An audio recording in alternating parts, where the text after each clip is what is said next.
Welcome. I'm the motherfucking Batman, David John Lincoln, aka the Savage Bat. Welcome back, people, for Restore the Snyderverse live crossover stream Sunday specials with Teledare Plays, my man Zodwriter, Bat Dan's Thoughts.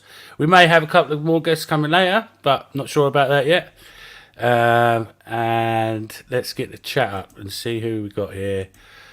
Igor, love to join, but vested in tonight's NFL game. Oh, right, so it's probably going to be pretty deserted thanks to American football. Thanks for that.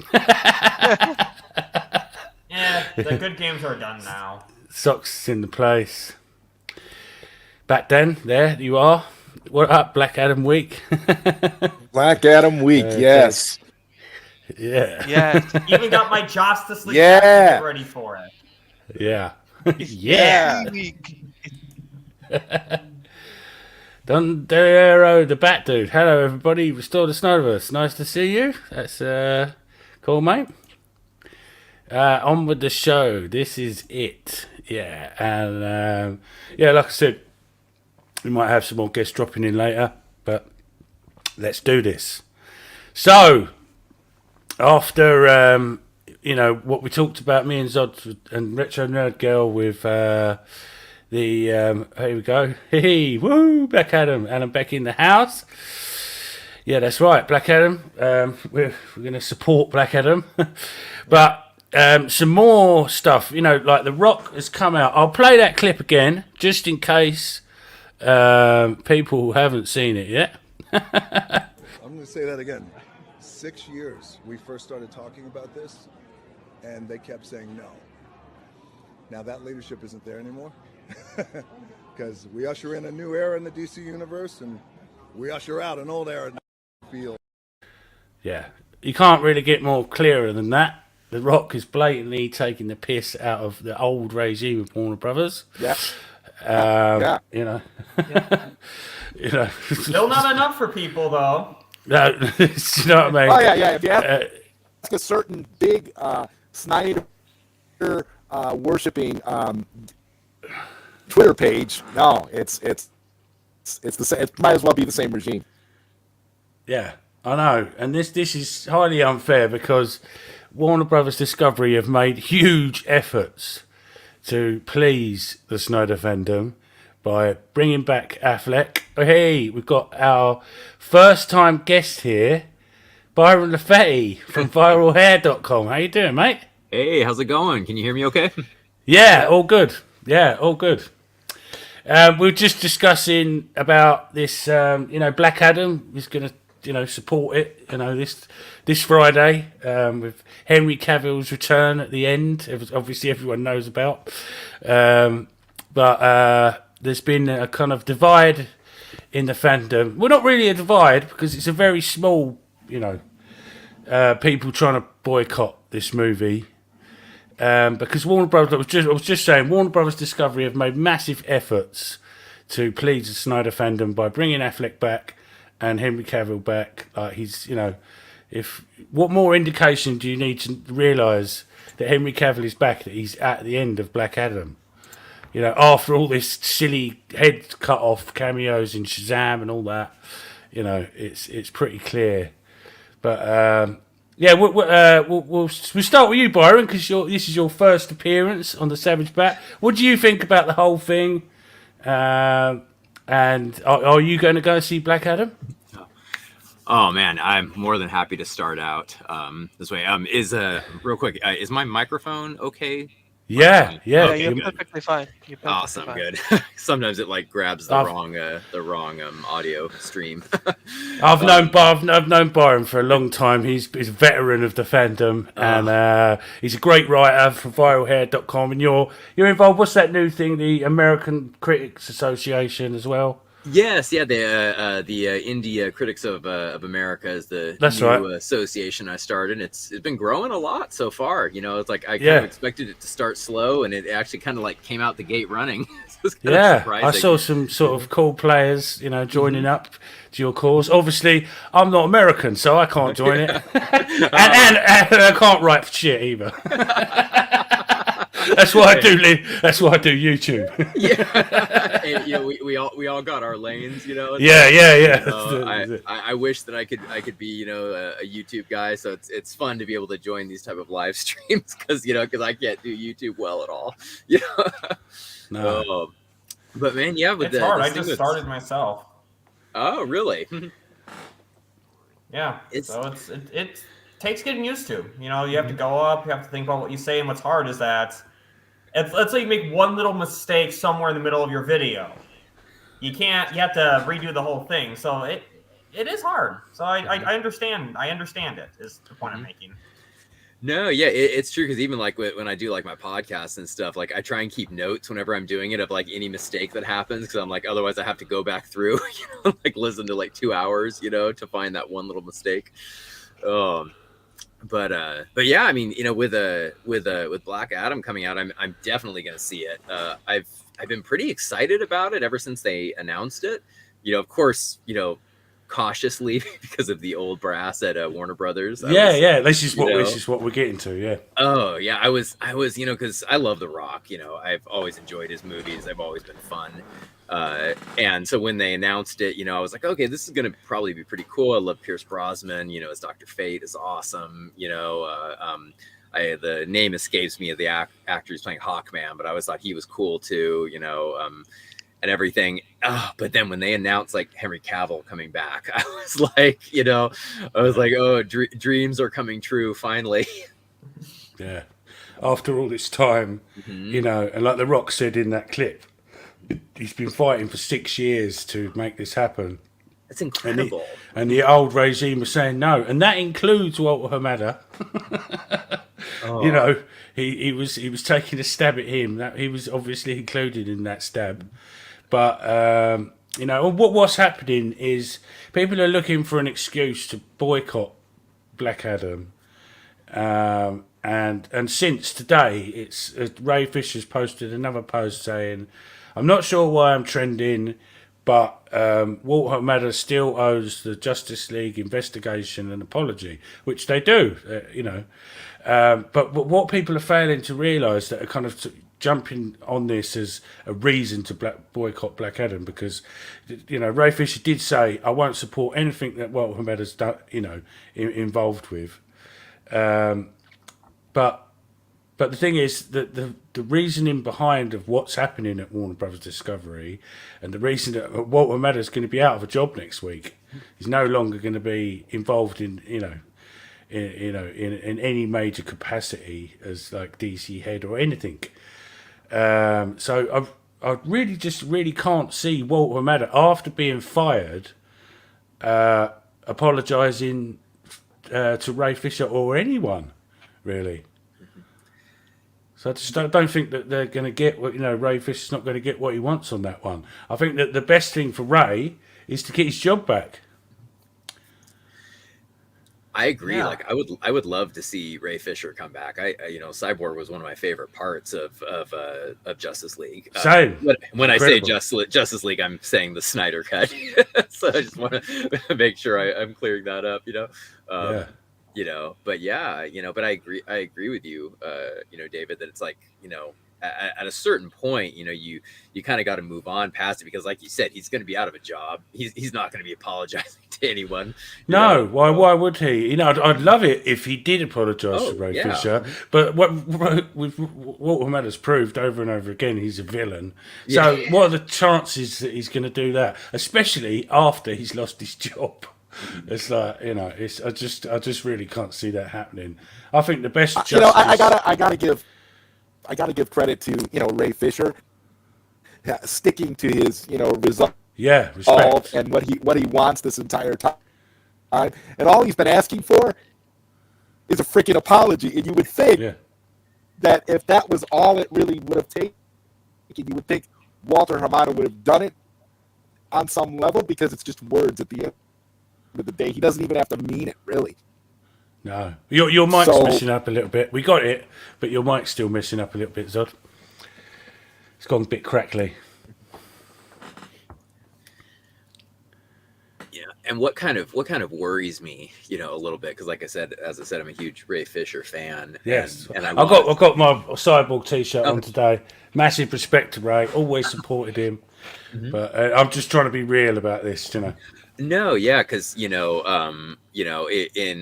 my day job, I work in like corporate marketing, and one thing that has always worried me, kind of as this has continued, especially with the new administration coming in, is that I want to see Ray Fisher thrive and in this role, come back, the triumphant return and stuff. But I'm worried that if kind of the scandal of Hamada keeps being a shadow over who he is as a person, I'm worried that the new brass at Warner Brothers might feel, oh, it's too much, scandal. It's too much in the past. We're just going to kind of push him off to the side, and I'm worried about that because I don't want to see this feud that he had, which was a very rightful feud, Yeah, they 100%. treated him horribly.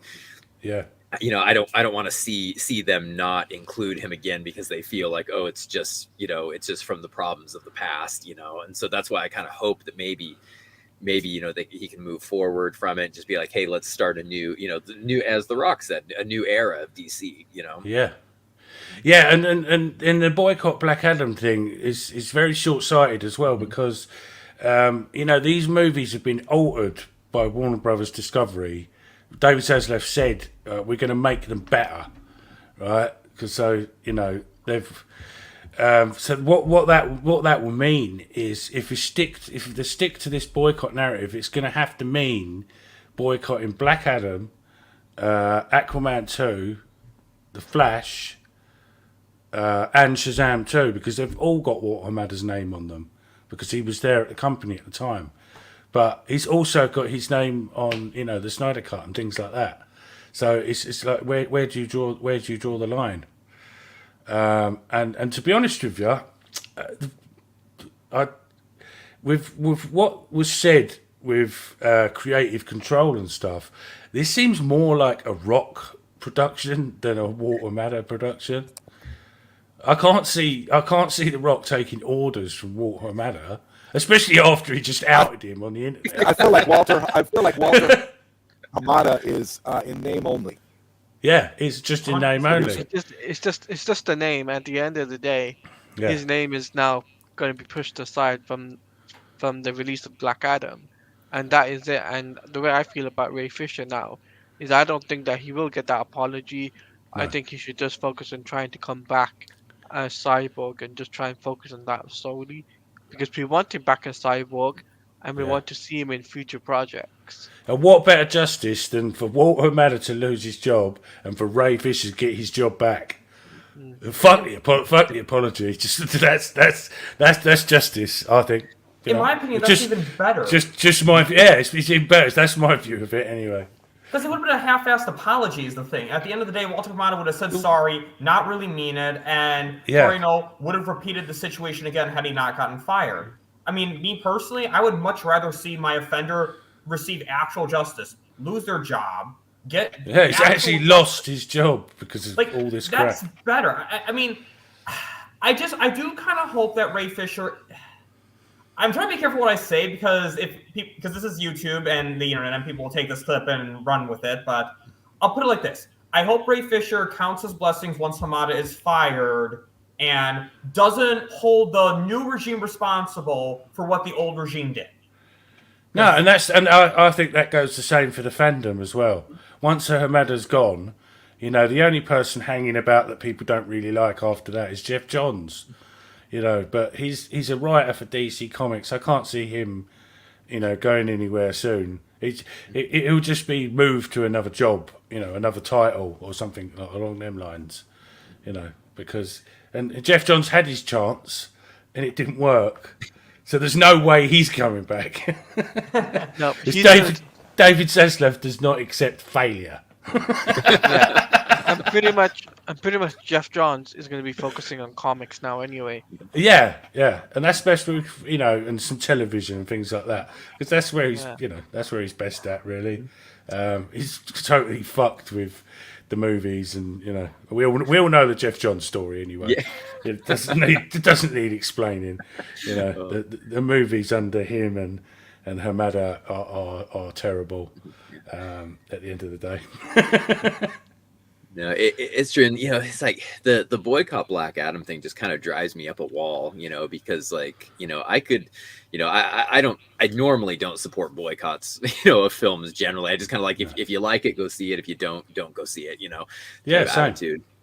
Yes, the Suicide Squad. I didn't want to go see that for reasons. Didn't like the look of it. Don't really like James Gunn, so I didn't pay for it. Yeah, that was exactly my view. But I didn't go on the internet and tell everyone else to boycott it. No.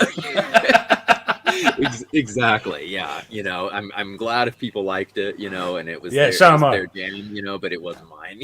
No, neither Peacemaker. No. But yeah, it's like I've seen some of these like I almost want to call them trolls on Twitter, not even fans, because like there was one on that somebody was talking about, Black Adam wasn't in the Snyderverse or something like that, and look, Henry Cavill is back, and somebody was like, I hope if the Snyderverse is restored that we get a new actor for Superman, and I was like, we've been campaigning for Cavill to return all these years, it's like it just goes to show you they don't know anything, they don't know what they're talking about, and they're not fans at all. They just want to fight constantly for no reason. Yeah, I mean, if you don't want Henry Cavill as Superman, then what are you even doing here?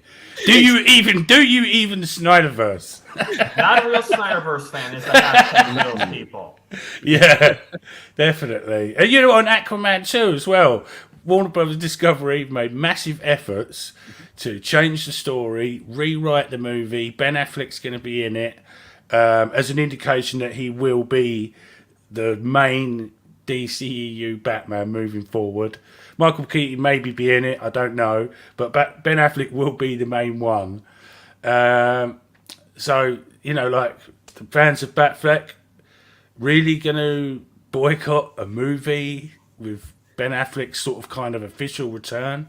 I know he's going to be in The Flash, but originally that was going to be the end for him, but now it's not. So where do you draw the line with this boycott thing? Where does it stop? Batfleck also portrayed Zach. He needs to be fired too. That's what they're going to say. Yeah, this is what I'm getting at. Do you know what I mean? Where do you draw the line with this? I hope Zack Snyder recasts everybody if he comes back. Restore the Snyderverse without any of the actors. It's fucking dumb as shit. Might as well restore the Snyderverse as you know what they ought to do? They ought to do it as a podcast. Yeah. I mean, it can't be a movie because you're not going to have no actors. No. Well, and also because we know from Zach has talked at large about his plans, what his original plans were, and we know that he was not planning on being with DC forever. Like he was going to tell his story, and then he was going to allow other filmmakers to come in and continue on with his actors. He was do the best spin-offs that they could. Mm-hmm, exactly. And that's what it feels like we're kind of getting a bit now with like Black Adam and stuff. Is that they're continuing with that old timeline of the Snyderverse, and they're continuing with these actors and spinning off and doing their own stories, which like I said, I'm all in favor of. Respect the past, plan for the future.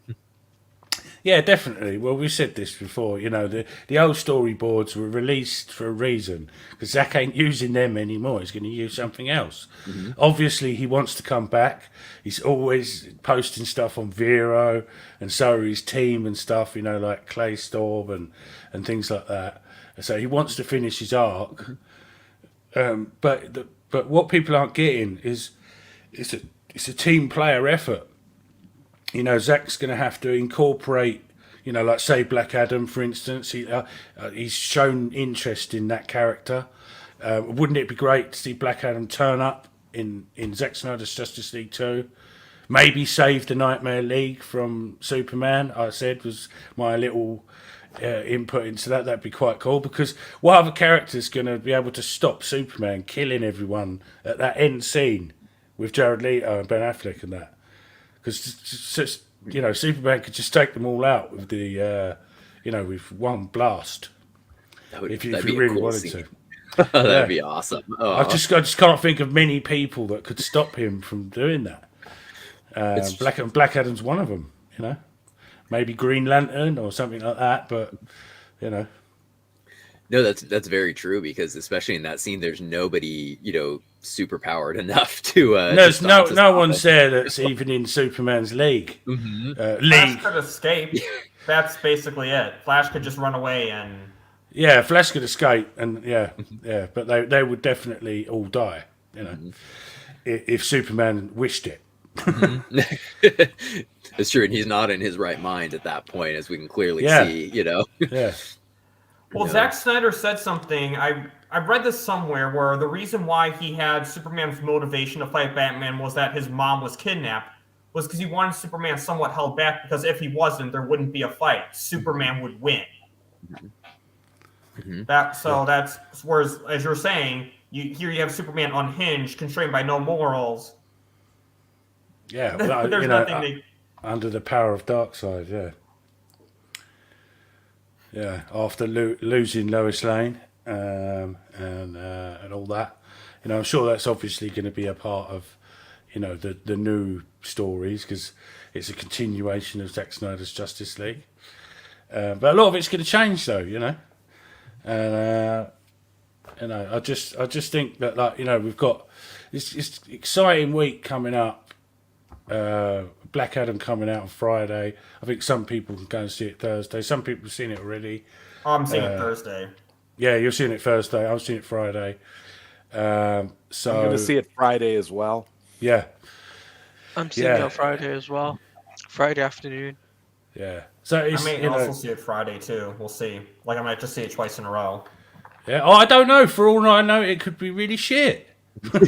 Yeah, but I want to give it a chance. Yeah. It's like I don't hate a movie that I haven't seen yet. And I don't know. I kind of want the film to be good just to shut up some of these haters. I think it will be good, though. From what I've seen of it, the clips, and obviously Henry Cavill's return, it looks like it's going to be a banger. And, like we said yesterday with me and Zod, Snyder-esque, people's reviews of it, Snyder-esque. It's very much like Snyder stuff. So, that's pleasing to hear, isn't it? But they're copying Snyder. That's not good. Well, and the thing is that with The Rock, he may have his flaws as a filmmaker here and there in some of his films, as every filmmaker does. But the thing is every movie that I've ever seen that The Rock has been involved with the production, I've always had a good time. I've always had fun with it. He knows how to please fans. He knows how to play to an audience. As he said from his WWE days. That's right. That's the key. It might not be the greatest film in the world, but it's going to be an entertaining film. That's for sure.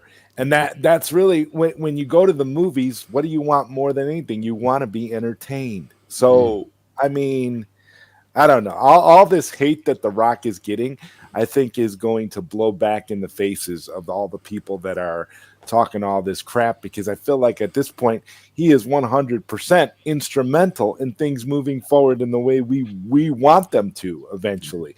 And it's going to be funny when it comes out that it's actually The Rock who was one of the people chiefly responsible for being able to get Zack Snyder back on board. And that when that comes out, I find that highly likely. That's gonna really blow these people away. Honestly. I know. Well, that's it's looking that way already. Because if The Rock's been fighting to get Henry Cavill back, then why wouldn't he be fighting to get Zack back? If he loves Zack Snyder's vision of Superman and Henry Cavill, the two are connected, And the Rock's a showman as well, and he says we're doing this for the fans. What better way, he's got a bit of an ego on him, and what better way to go? I got you Snyder back as well. They'll deny it. They'll be like, no, Zack's just saying that for PR. He doesn't really mean it. Oh yeah, remember, Bat Dan, that Zack Snyder supports everybody. He supports James Gunn. He supports Matt Reeves. He supports Jeff Johns. He supports everybody because those are his colleagues, and Zack is a polite guy. Yeah, so professional courtesy. So regardless of how many of these people fart in his dinner and spit on him on a regular basis, he's going to support them all because that's the professional thing to do. Yeah, and he's got to be professional because that's just the nature of Hollywood. We said this yesterday. Sometimes you have to shake hands with the enemy, shake hands with the devil, as Richard Nerdgirl said. But by using that as a reason, though, to justify all of this stuff, like they're using that as a justification to boycott Black Adam because Zack Snyder has said some positive things about Black Adam on Vero. He's shown support for The Rock and for Black Adam, and they're saying that they're using that as an example, saying that this is just a professional courtesy. That Zack doesn't really support it. But I remember Zack himself saying that there was a place for Black Adam in the Snyderverse. Whatever. Definitely. Yeah. Is that but is that just professional courtesy too? I mean, it was just like you didn't say that about Shazam. No, he did not. In fact, he kind of avoided the conversation. He went, But like Quentin Tarantino, I'm a huge fan of Quentin Tarantino. I'm sure a lot of you are. But imagine just completely boycotting and never watching another Tarantino movie because Harvey Weinstein was involved somehow. Exactly. On the titles. That's the mentality that we're going for here. Are you really going to boycott, never watch Pulp Fiction again because it's got Harvey Weinstein's name on it? It's not. That's the mentality, right? That's the mentality. This is what I'm getting at. It's this whole thing is going nowhere. I could understand if it was something really like, I don't know. If the old regime was still in power, if they were still in power. Yeah, I could understand, and I wasn't going to go and see a lot of these movies because of it, especially The Flash, because they removed Ray Fisher and stuff like that. But they're making efforts to change it, to fix things, and get rid of this Hamadaverse. No, get it right. Get it right. It's Hamada Burger. My thing is, these people are not even going to support when Zack comes back, because when Zack comes back, they'll say it's a tainted version of what Zack wanted to do. It's been compromised. It's not the original, And according to Rorschach, you never compromise, even in the face of Armageddon. So therefore. Therefore, Zack Snyder has betrayed Zack Snyder, and there's every reason in the world to keep fighting. That's what it's about. Yeah, and it's just to keep the narrative going, with the engagement of arguing online about this shit. Because like Byron knows, he's known me on Facebook. I've been there through the wars, right? Yeah, and I've had enough of it. I don't even bother answering people anymore. If they've got a negative thing to say, then I just go, yeah, whatever, or care react to their comment. I really care. But it's got to stop somewhere. And there's nothing wrong. You can still have engagement by promoting Zack's movies like we do in Restore the Snyderverse, the Snyder Nights, showing, epic scenes from the movies, educating newer fans that are not so familiar with all the Easter eggs and stuff like that in Man of Steel, Batman vs Superman, things like that. Because all the stuff that we was going on about in 2016. Some fans are playing catch up now, and they don't know about any of that. So we're having to say, "Oh no, that's this is why it's like that," and and I think especially in Hollywood, it's like going off of what you were saying, Zod, that plans change, and it doesn't make it tainted. It's like just because Zack's old Justice League plans aren't going to happen doesn't mean that his new ones won't be good, because by that very idea, if you're gonna boycott from that, then they gotta never watch Batman versus Superman again, because Zack was planning on making Man of Steel 2, and Warner Brothers asked him to do a versus movie, and and I think it just is a testament to Zach to show that he was like, okay, this isn't really the movie I'm going to make, but I'm going to make a masterpiece. He already, Zach, yeah. And what to your point, Byron, he's already compromised, and that's the reality of the situation. That's just the reality of Hollywood. The only movie that we can say with pretty much certainty that he didn't compromise on was Man of Steel, and that's because he had Christopher Nolan there to protect him. And Christopher Nolan would not let the studio interfere with Man of Steel. So you have that. But see, by the time we get to BVS, there were all kind of compromises made. I mean, most people don't even realize Metallo was supposed to be the main villain of BVS. Yeah. In fact, if you go and you look at the art of Batman v Superman, you can see that all the concept art for all the various different things that Zack wanted to do with this movie.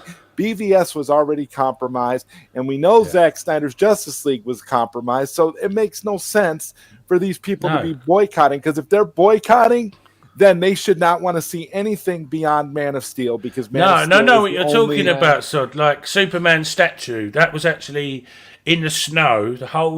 The whole of that scene was all supposed to be in the snow. That statue was kind of like an ice kind of looking statue, or solid metal or something. And Metallo was the baddie. But, you know, with these Hollywood plans and stuff, and you get a lot of studio interference and things like that, and you just have to work with what you've got. You know, and, you know, Zack done his best, and it turned out that we got Batman vs. Superman, which just so happens to be my favourite film of his. You know, it's amazing. I still today just whack it on, and it's, you know, it's like brand new again.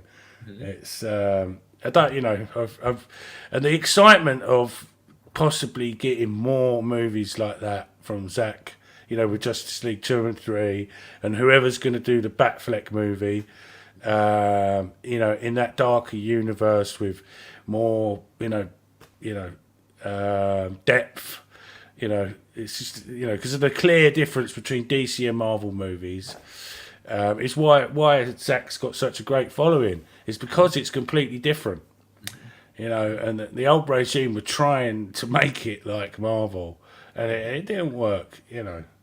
Like, see, I want to add on this as well, is the fact that Rock stated on Twitter he is not chasing what Marvel is doing with the template. That he also said that, which is another sign that he is on our side. Because what led to everything going wrong was DC chasing Marvel. That's why you know, they had Suicide Squad. They made Suicide Squad funny. They made Justice League funny, and. Well, don't you realize, Bad Dan? Everything is supposed to be freaking funny. Don't you understand? That's what sells. That's what sells movie tickets. Not plots, not drama, not intrigue, not story. Funny. If you can put in all kinds of dick and fart jokes throughout the entire film, you will have a massive hit on your hands. Yeah, joke explosion. Yes, exactly. Revengeance story at the end. Heroes unite. Credits roll. Well, we all love Thor: Love and Thunder, right? That movie was hilarious. Fucking awful. Lots of farts, lots of thunder. Yeah, definitely. I mean, I really feel sorry for Christian Bale, because Christian Bale is one of the classiest, the best actors on the planet. There is no arguing with that. How the fuck did he end up in Thor: Love and Thunder? Do you know what I mean? It's like, what? Even Russell Crowe. He got offered a lot of money. It must have been a lot. The Brinks truck landed on the lawn, and they just kept dumping the money on his and Russell Crowe's lawn until they said yes. Yeah. Finally, after they said when, then they agreed to be in the movie, and that was that. You got to understand, those types of Marvel films are 100% paycheck films. That's what it's about. It's about the money. Yeah. Also, I've heard this before. I think Michael Douglas done the same when he was his role in Ant-Man. Possibly Christian Bale kind of done it for his kids. He's got children, and they like Marvel movies, so he said, I'll do a Marvel movie then.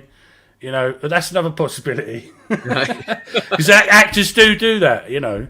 You know, their children like something, so they say, I'll take that one. You know, because Robert Downey Jr. did Family Guy for his son. Well, there you go. That's another example of what I'm getting at. But yeah, and then Natalie Portman as well. You know, such an incredible actress and incredibly beautiful, obviously. But you know, and Chris Hemsworth, he's done some great movies. But that film was just completely an utter toilet.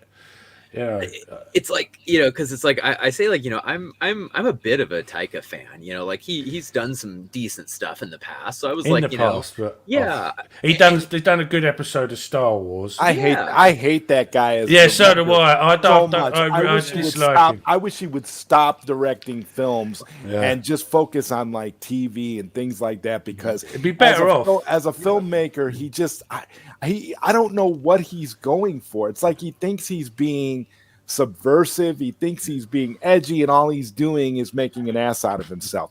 This is why he probably won't get his Star Wars film. Mm-hmm.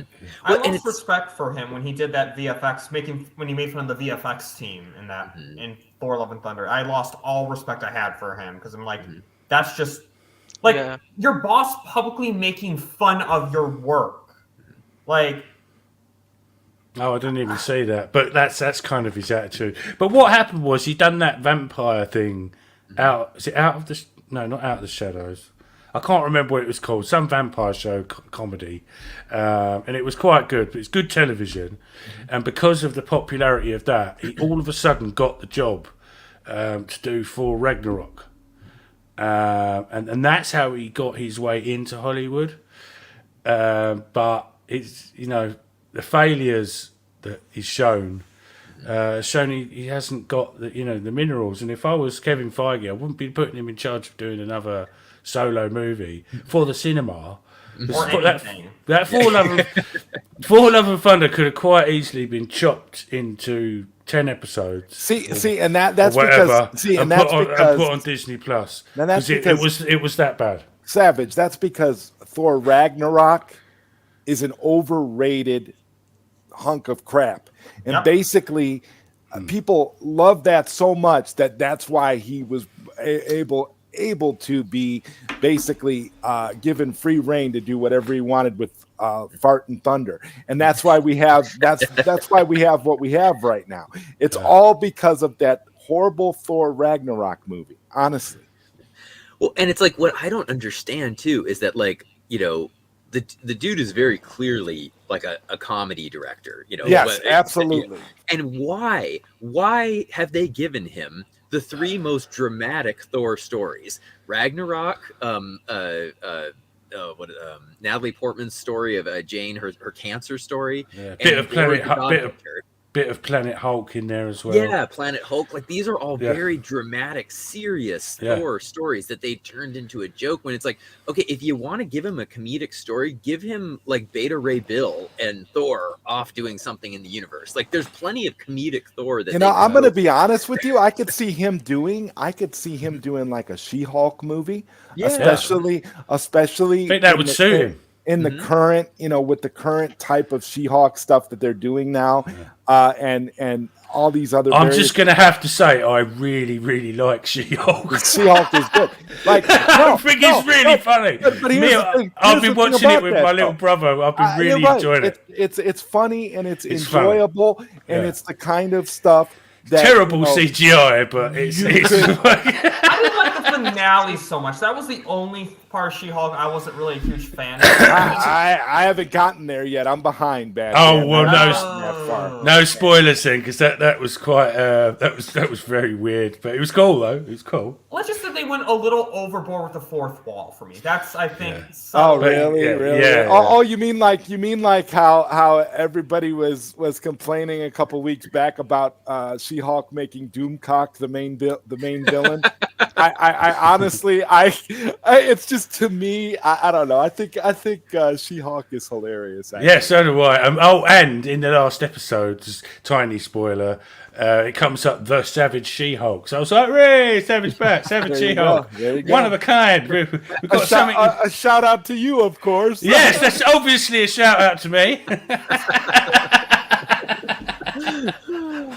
Yeah, but you know, we're supposed to be talking Restore the Snyderverse here, but it was the same with that Miss Marvel. I really dislike Captain Marvel the movies, and the actress as well. Don't really think too much of her. But this Miss Marvel kind of thing, I totally didn't understand the branding of it. She's just like a fan of Captain Marvel, and she's kind of in it a little bit as a cameo or whatever. And I'm sure they're going to team up and all that. But it was a totally separate story, and it was really, really good. And it dealt with some like really sort of controversial issues. The problem is that Captain Marvel was like syphilis to the Marvel universe. Yeah, so now you have to try and clean that up. So what do? You try to get a cute little series that can appeal to little girls, that can get that can get kind of almost like a family viewing kind of a thing going on, so that people can get invested, so that when they make another and it dealt with Miss Marvel movie. I mean, it dealt with serious political stuff as well. You know, the path. I can't remember the thing with between Pakistan and India. There was a lot of that, and the British Empire. Doing India, wrong and stuff like that, and women's rights as well for Muslim women. That was done in it. This is all sort of, controversial stuff on that subject. And I thought it was very brave and very entertaining and very funny. Yeah, because it seems like Marvel is taking more risks within like the Disney Plus shows than they are in their actual films. 100%. I mean, like She-Hulk is just banging everyone left, right, and centre, including Daredevil. That was like crazy shit. See, that's you know what that is? That's a societal commentary on modern female attitudes towards dating and men and that type of stuff. Women taking charge and just going around banging whoever they want. That's what that is. And it was in the She-Hulk comics a lot. She used to she used to do that a lot anyway. But I just thought it was funny that we've gone from kind of sort of this whole thing about relationships and all that. And then She-Hulk's like, oh, fuck it, I'm just going to bang everyone. Yeah. What angle are you coming from here? Lots of angles. Yeah, and positions. It was in like the finale, like not a spoiler, but like she's like Hulk smashes buildings, I smash bad plot lines, and then she whispers, and also sometimes Matt Murdock. It's like that was crazy that that show actually did end up on that note. But that was another show, a bit like the Black Mermaid thing and stuff like that people wouldn't even give a chance, because they were saying it was like what is it, the like they're turning Marvel into a woman's thing. It totally wasn't that. It was just a really, really good sort of lawyer show that was full of all wacky shit and all that. I just totally didn't understand why people were complaining. I mean, the CGI is really bad on She-Hulk, but it is really good. It is a really good show. I enjoyed it, but I could see people didn't like the sitcom aspect of it. Like, I think some people I could see not liking that, because that threw me off a little bit at first. But I ended up, I enjoyed She-Hulk. I really, some of the episodes were kind of but I think all of the Marvel shows have been sort of all right and something to watch. Like it sort of got back to the days of like old TV when. People used to say, oh, so-and-so will be on Friday. That was really good. And you sort of had a sort of thing, like loads of different things to watch. And that's kind of what Marvel TV's like. It's like, oh, yeah, bit of She-Hulk, bit of this, bit of that. Mix it up a little bit. So you don't want everything to be the same. Because I've been wanting to check out, was it Moon Knight? Because the trailers looked good. I haven't seen it yet. I really like Moon Knight. A lot of people. Oh, I didn't like it that much. Yeah, I thought that was hilarious. Again, some really shady CGI, but it's just really good. And Oscar Isaacs, he's just an absolute legend. He's been in so many good films. One of my particular favourites, Ex Machina. The AI movie. I absolutely love that film. That is just epic. I've only seen him in Star Wars, so I haven't seen any of his other. Well, they had Moon Knight, but I haven't seen him in anything else. Yeah, he's been in loads. He's been in loads of good crime thrillers, and sort of gangster stuff and that. Yeah, he's a great actor, and I look forward to seeing more of that really in the season 2. And I really like the theme of the whole, Egyptian theme and the gods and all that kind of stuff. It was interesting. Yeah, because we don't really have like a lot of like Egyptian mythology in a lot of like. I feel like kind of the Mummy was the last time we really had kind of the Egyptology, I guess you could say, like in film and TV. So it was, that was kind of what was drawing me to Moon Knight as well. I was like, okay, this is kind of cool, kind of different. Yeah, and well, that particularly has become a very controversial subject because, like, the Egyptian government, if you don't stick to the program, they won't show the movie. Oh, interesting. Yeah. If you don't conform, and then there's the sort of ongoing arguments of who was white and who was black and who was like Asian or Arabian or whatever you want to call so and so that's another thing that causes ruckuses online. Where do you draw the line? It's true. But also that Oscar Isaac as well was in Zack Snyder's Sucker Punch. Stocks put it in the chat, and I didn't realize that he was, but apparently he is.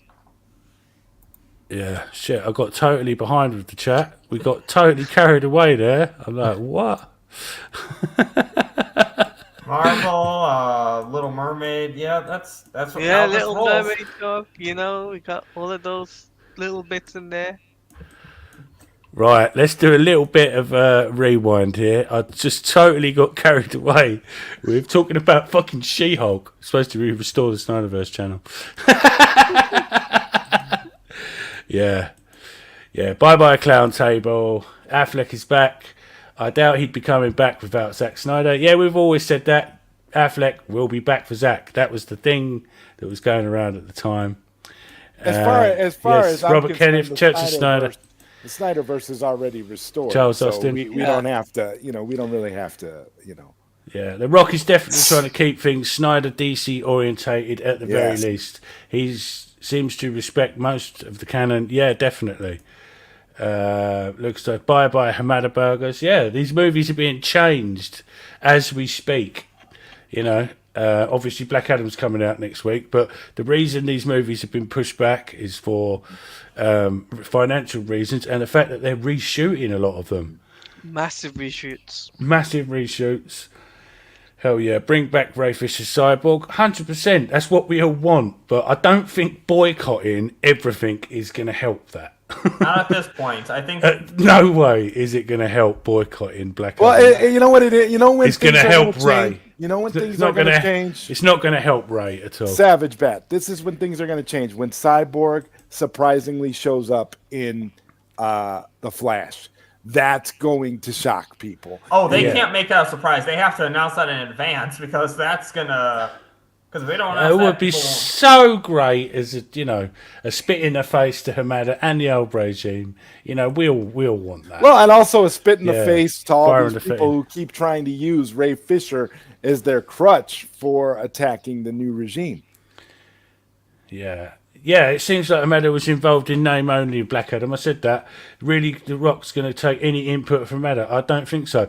No, I don't. Can you really imagine The Rock taking orders from Walter Hamada? Do you know what I mean? No. No one says no to The Rock. The Rock. No one says no to The Rock. The Rock would be like, that big guy. You say no to him? Yeah. Good luck with that. Yeah, but it's not just his size; his weight in Hollywood. I think he's got to be like in the top 5 top paid actors. The Rock, maybe. I'm not quite sure about that, but he's way up there. Ray Fisher stated multiple times that it's Hamada's production that he has a problem with, and not WB. Warner Brothers Discovery production, and that says a lot, in my opinion. Yeah, so he's made that clear.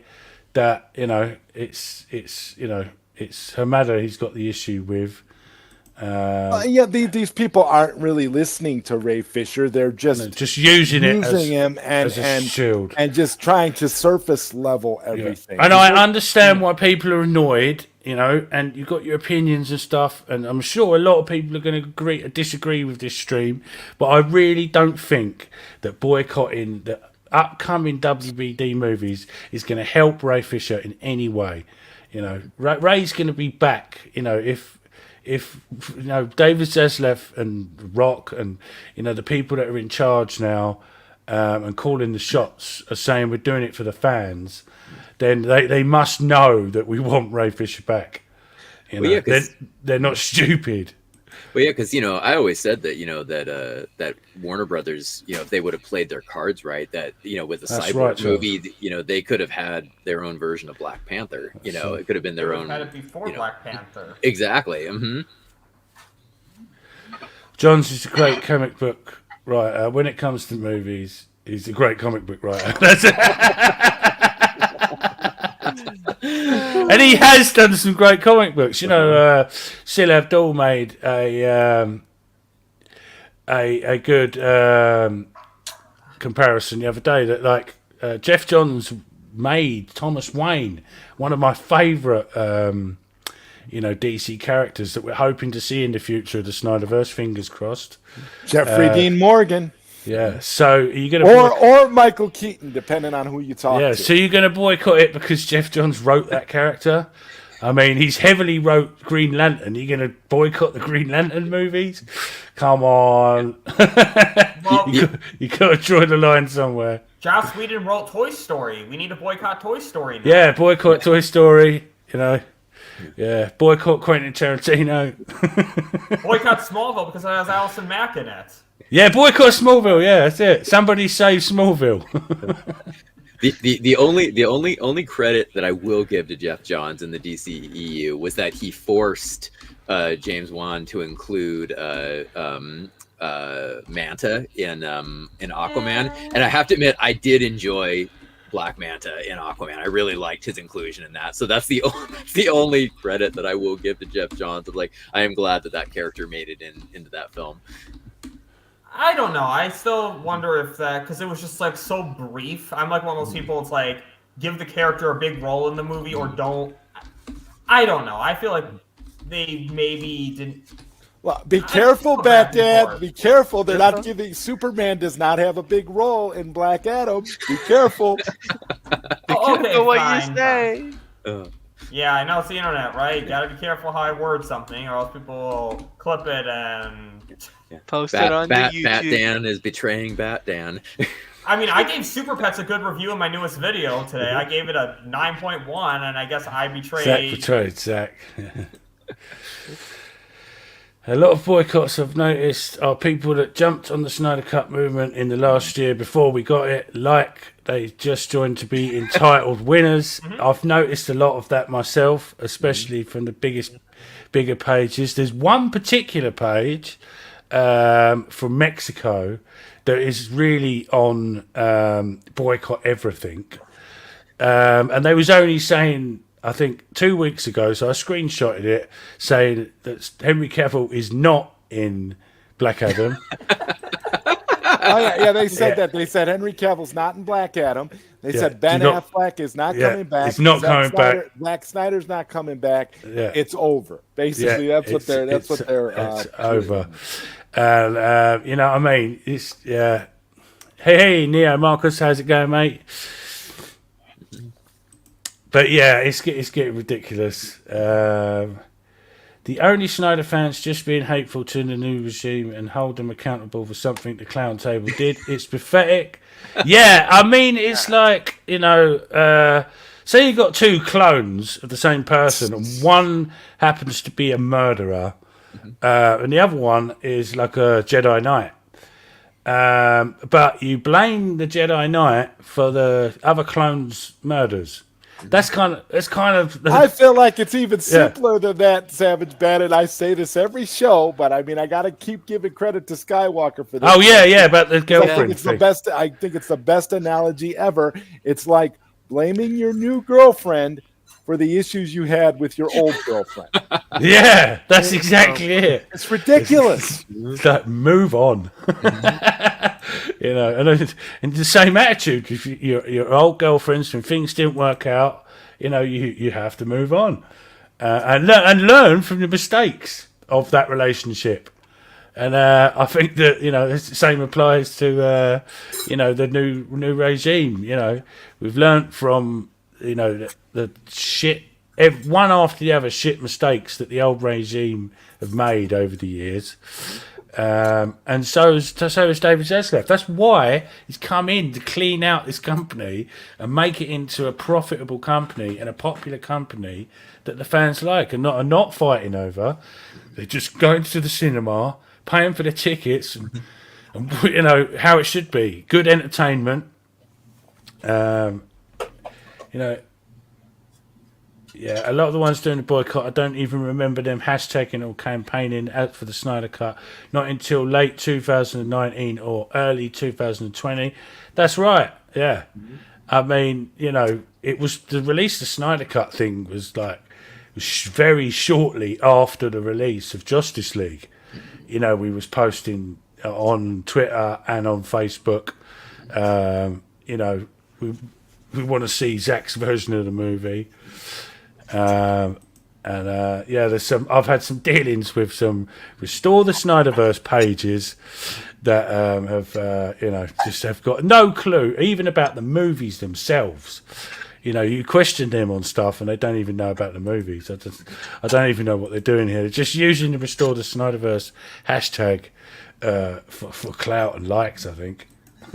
No, that's absolutely true, because you know I remember I got involved in the campaign. I think it was probably early 2018. I think it was in the first few months of that, because I'd seen Justice League, and then like when I got out of the theater from seeing it, I was like, where's all the shots from the trailer? Like I knew there was so much missing, you know. And and I went on Twitter, and then that's when I found a lot of you guys, you know, and that's kind of how I got into it. Yeah, that's right. And yeah, it's a funny one, that. But and I'm sure once the Snyderverse is restored, all the people that have been fighting, you know, with this negative narrative the whole way through are going to go, "Hey, we won." No, that's what do you mean? What do you mean we won? Remember, you haven't done fuck all apart from complain about everything. Savage. Remember, this is what they want to do. They're already prepping the narrative that Zack betrayed Zack. They've already said, they already said Justice Zack. So even if Zack comes back and for all intents and purposes the Snyderverse is restored in a sense, they're going to still fight against it and say that it's not pure and still want to keep fighting. That's all they want to do. It's not even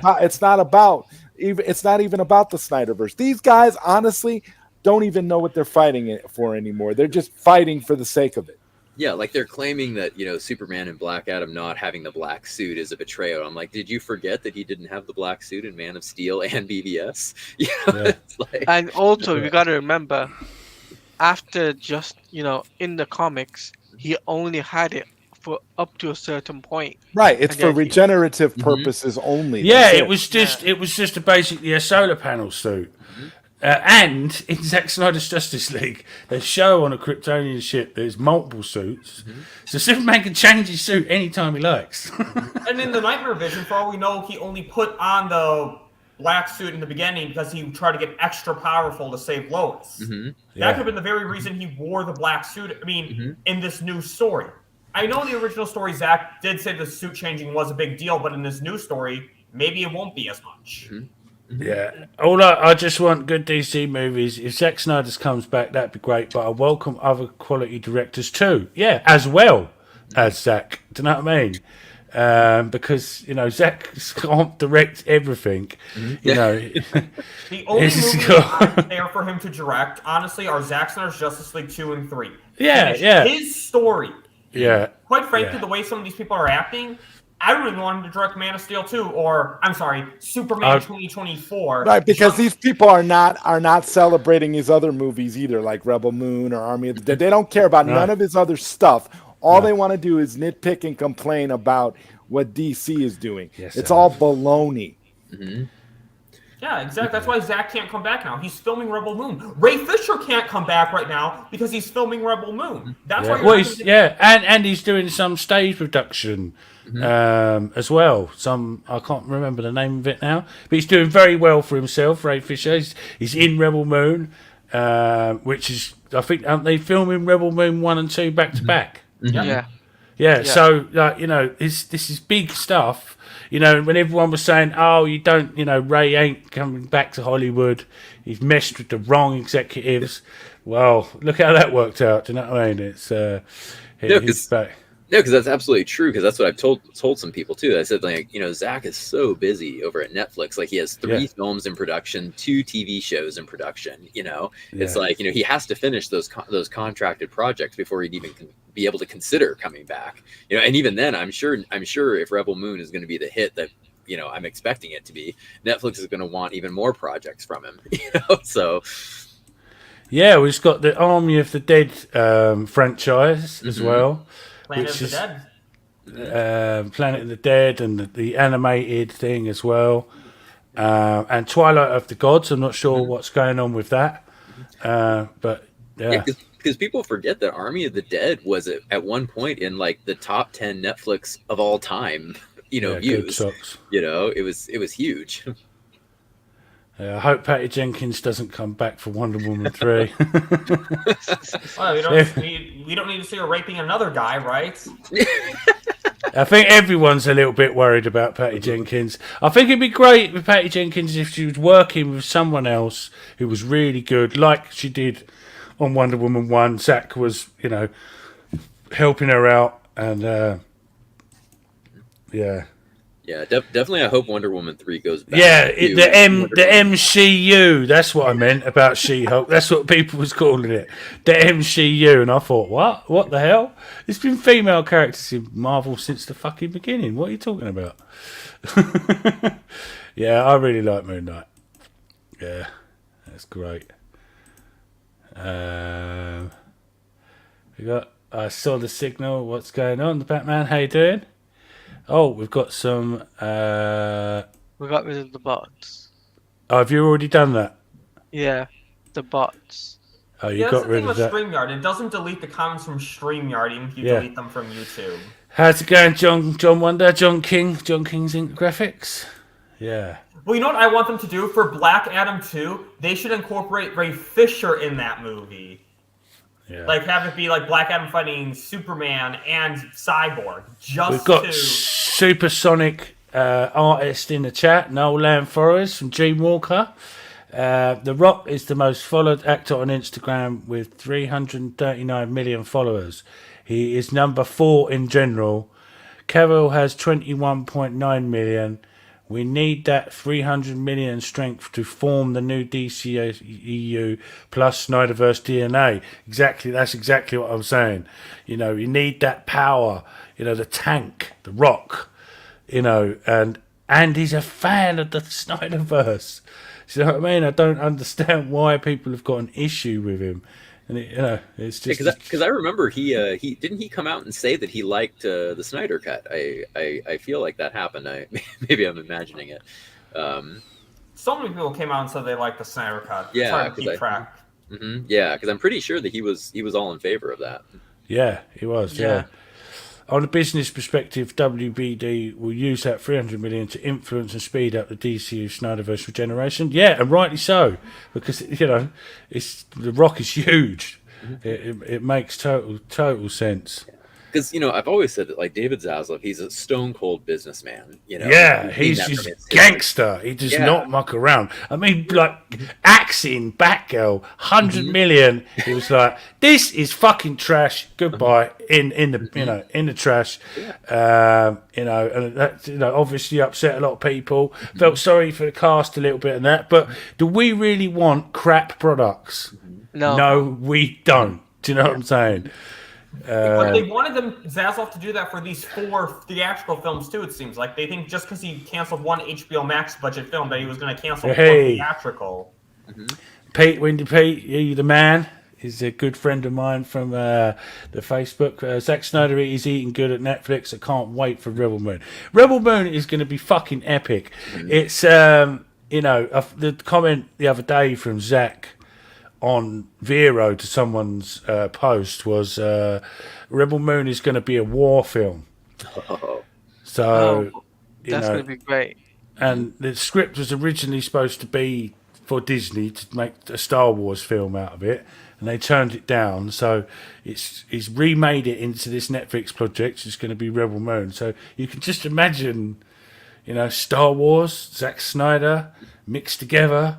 No Disney restriction. No Disney restrictions. You know what I mean? And some of the pictures I've seen of they showed a little bit of one of the spaceships and stuff. There seemed to be a lot of a little bit of Studio Ghibli Japanese animation style in there. There's good, and obviously it's heavily gonna be based around the Seven Samurai story. There was an Easter egg in his post. There's a flag, a Japanese like war flag or whatever you call it, in the Seven Samurai, and it was in one of the famous posters, and he's added that into the movie as like a little, a little respect to it. The Russo said, even the Marvel Bros, supported Zack Snyder's thing. I think they actually said, "I would love to be a part of a project like that." They respected it, that it was such a cool movie so much.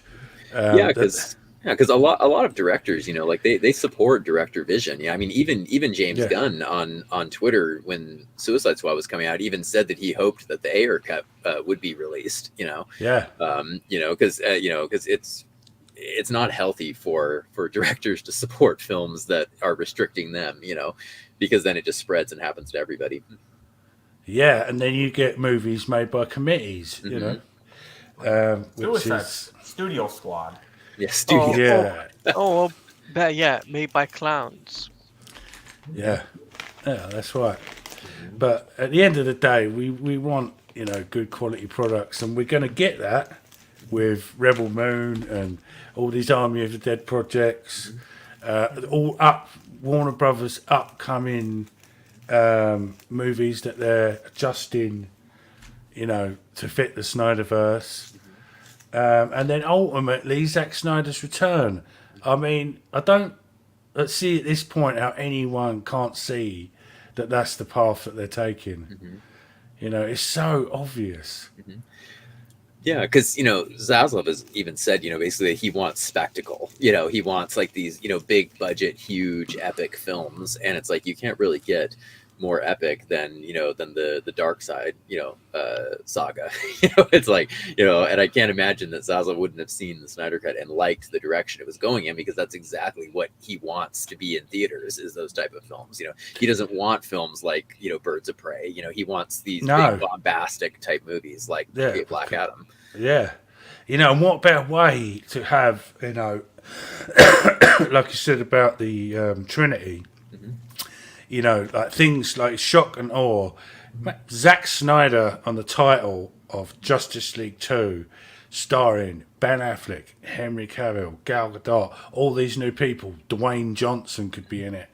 And Keanu Reeves is going to be a part of the DCEU. Keanu Reeves as well. This is the kind of thing that Zestas going for. Is fuck me. How did they even make this movie happen? That's Starflower. Yeah, it's like these are not small players in Hollywood. Like the actors aren't. Zack Snyder isn't. It's all big stuff, which is going to make people go to the cinema. And he's going to get Zaslav. He's over a billion movies. And the other ones need to make money to get all those actors in those movies too. Yeah, they want a bankrupt. They want Zack Snyder's Justice League 2 and 3 to be made by a bankrupt Warner Brothers Discovery. Yeah, which don't make any sense. No, yeah, because I mean, why did people go to Infinity War and Endgame? It was because all of these beloved characters and A-list actors were all together, playing in the same sandbox. That's why everybody wanted to see it. Exactly. It's and that was Zack's original plan. Was to lead up Justice League 2 and 3, where it was just everyone. Well, Zack Snyder's Justice League is a marvel on itself.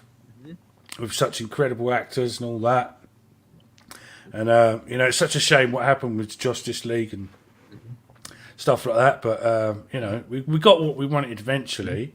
Like you said, David Zaslav, he's going to watch the Snyder Cut and go, "Wow, that is good.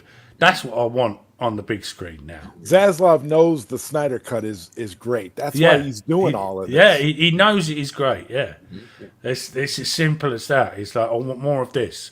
No more of Birds of Prey, Wonder Woman 84, and underperforming James Gunn's The Suicide Squad. I know there's a lot of fans that out there, but it didn't do well.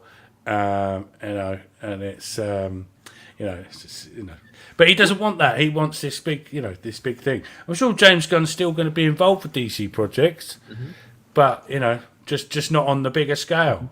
But people think that James Gunn knows everything. They asked him if Will Smith was going to be in a sequel to Suicide Squad, and they thought James Gunn would just know that right away.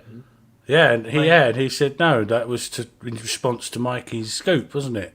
Yeah, but it was. But they asked him the wrong question. They asked if it was going to be a sequel to The Suicide Squad as opposed to the Ayer Cut. Yeah. But anyway, that's not the first time something like that's happened. I could never pronounce his name, but Mikey Sutton scooped that the Kingpin would return in the new stages. Vincent D'Onofrio, that's it. And Vincent D'Onofrio commented underneath, "This is false."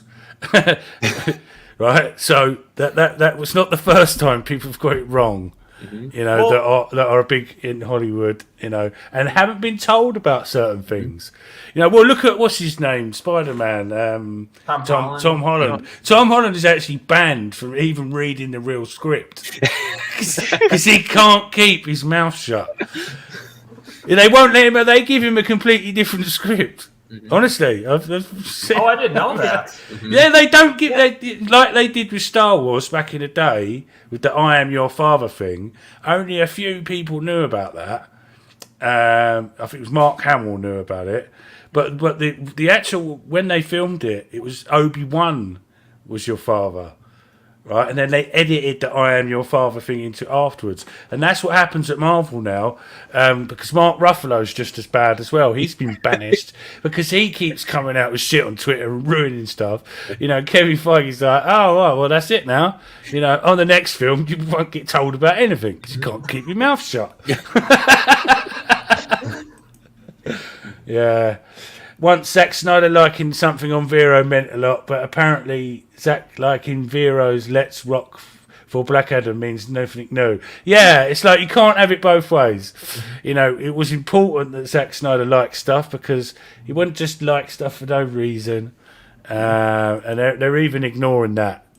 Well, what they're trying to say is that, like, I'm my own person. Yes, Igor. Just because I like a film that Zack doesn't mean that I need to like it. But what I'm trying to say to people is that that's not the argument we're making. You're trying to boycott Black Adam for an ethical reason for the Snyderverse. But if Zack Snyder is liking a film, is supporting a film, you don't need to boycott it for this ethical reason. That's the point we're trying to make to you. You don't have to like a film because Zack Snyder says like he likes it, but don't boycott a film out of moral superiority if Zack Snyder himself is denying that that's necessary. Yeah, I know. It's how far do you want to go down the rabbit hole with it, though? Yeah, I mean, Zach liked, Matt Reeves' The Batman, and I was he supported it. It's like I wasn't a huge fan of that movie. Me neither. I was really disappointed. So I actually wanted it to be good. Yeah, so did I. I was all like, cheering it on and stuff. But it's like, I'm not creating a boycott the Batman 2 campaign. No, neither am I. And like they're going to do the Penguin show and stuff like that. I'm going to watch all that if it's good. It's good. You know, I'm really hoping that all remains to be seen. Yeah, I really don't believe we're going to get any of that. I don't think Zaslav is going to want to play in that universe anymore. I think it's all about new DC for real. He wants a cohesive, coordinated universe. Not all these different branches of different things, with Matt Reeves the Batman and all that. And one of the things that I think that is going to go against this whole Matt Reeves Batman thing is, by definition, the independent nature of it all. Because if Matt Reeves the Batman could be used in other DC products, Zaslav would be all about it. But because it's its own independent thing where it just doesn't fit in with the grander timeline. Yeah, I don't think so, man. I know you said about this before. I'm not sure, but we'll see how that plays out. But I'm hoping that it was off to a false start, and perhaps it will just get better. But I haven't really got much faith, especially like things like the Riddler in that movie just looks complete. Yeah, Captain Condom. Yeah. Trash bag man. Yeah, as Mikey Sutton says. But that was just ridiculous. There obviously wasn't listening to the audience. People are loving comic accurate stuff now. And I remember, like I said, about the Batman too, is that I said there was no reason for that film to be separate from the DCEU. I was like, Robert Pattinson, looks enough like a young Ben Affleck that they could have done three prequel films of a young Batfleck. I think the most ideal version of that is Pattinson could have played Terry McGinnis. Yeah, in the DCEU, that would have made so much more sense. Perfect casting. He looks like Terry McGinnis. He's the same kind of build, and all that. He could have pulled that off great. I know he's a lot older than Terry McGinnis in the story, but that's never mattered in Hollywood before. The age gap thing. We're going to look like Henry Cavill's my age, and he looks about 21. Do you know what I mean? Yeah, no, that's a fantastic idea. And hey, they could have put, they could have had Ben Affleck, in a wheelchair or whatever as like old man Bruce. It would have worked perfectly. I think they're probably going to go with Michael Keaton for that. But I've always said it would have been better to do Ben Affleck because, Ben Affleck is based on the animated series Batman. He's got the big chin. He could pull off Old Man Wayne with the walking stick, and it would look so good. Imagine Ben Affleck with white grey hair, prosthetics to make him look old as Old Man Wayne. It would be literally ripping, from the animated series straight onto the screen, like they did. Like Ben Affleck has done with his character. Yeah, Taladaya Plays. Thanks. Like and subscribe. And if you're in the chat, quickly, if you haven't, go out of it and like the video and then come back in. I can't stress that enough. You've got to keep liking the videos because of engagement and all that. And more means more. And more people will see it. And that's just how the YouTube game works.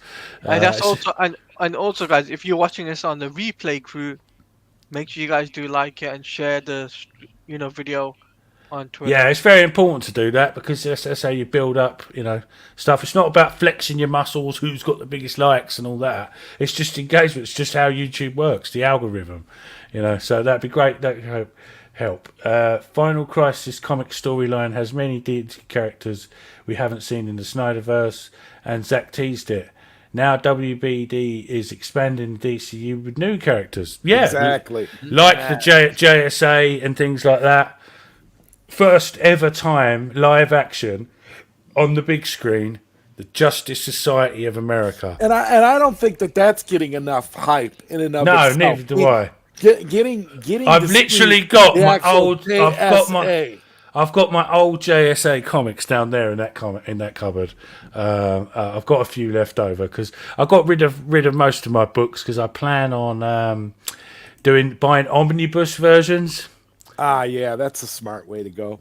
Yeah, I found that they're much better. I just recently ordered Aliens Oh yeah, they got some great hardcover volumes for Aliens. That's what I've just bought. It should be arriving tomorrow or the next day, and it's volume 1 is I think there's 7 volumes in total, but the hardcovers, there's only 2 out, and then number 3 comes out in January. But it's basically all of the Alien comics re-released by Marvel, but from Dark Horse from the start, in order. Up from the start of it till present day. And I like the idea of that, being able to pick up a big kind of encyclopedia sized book. Yes, those are the best. Those are the best. So I'm going to do the same with Justice League and Batman and stuff like that. I sold a lot of my graphic novels and comics online because I plan on replacing them with the omnibuses. I like that idea more, yeah. But yeah, looking at that comment, what they said with Final Crisis, I think that it's pretty clear that that's what they're going towards now, because it seemed like the old Warner Brothers brass was going almost like towards like the Infinite Earths type storyline possibly, and that obviously isn't happening anymore. And so it seems like Final Crisis, is going to be what they're building up for, and it just seems like all these new films and everything is leading up to that, which is what I hope for. Right, Final Crisis will definitely be directed by Zack Snyder. That looks like Final Crisis looks like Zack's Endgame, for real. A lot of the original, even some of the elements of the original story were kind of based on Final Crisis. Because correct me if I'm wrong, but isn't Darkseid the antagonist of Final Crisis? Yes. Isn't that where also Batman meets his end, or gets lost in time? One of the two. Yeah. Yeah. Done. John Wonder, I liked the Batman, not love, just liked. Fair enough. A lot of people did like it. Hate. Yeah. John Ryder hates it. There were elements of it I liked, but overall it was just. There were no elements of it. The more I really liked it. The more I hate it. I've said this before. Again, I really liked the first time I watched it, but that was all it gave me was one. That was all it gave me was one watch. I tried to watch it again, and it's got no rewatch value. It was poorly executed, and that kind of storytelling, it's just. After the epicness of Zack, it just totally fell flat. I love when people who love and try to defend this Matt Reeves Batman movie tell me, "Oh, it was such a great movie. It's a masterpiece." And I say, "Okay, when are you gonna watch it again?" I don't know. I'm not in no hurry to watch it again. No. Well, if it's such a great movie, why are you not in a hurry to watch it again? Why don't you want to see it again? Well, I'll see it again eventually. Well, then it's not that great. If it's not something that you can pick up and watch a second time, then it's not something. If it has no replay value, honestly, and you're in no hurry to see it again, then it's not really a good movie. And you have to acknowledge to yourself that it's mid at best. You have to.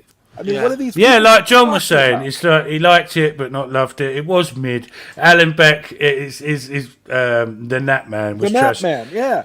Alan's been posting some really funny trashing Batman posts on Facebook. It always make me giggle because the people that have, I think this is where the problem lies. A lot of people built up the hype for the Batman before it was released, and they fought with people so hard defending Pattinson, defending Pattinson, the greatest actor who ever lived. And when it turned out to not be very good, they were all kind of like, "Oh yeah, it's really good, but is it though?" Great. I think that some people get mad at me for not liking it that much, even though there was one person. It was a snore fest. Mad, I gave it a B-/C+, and he's like, "No, I'd give it an A/A+." I'm like, "For Citizen Kane, the best movie ever made." The Batman. Yeah, okay, all right, I got you.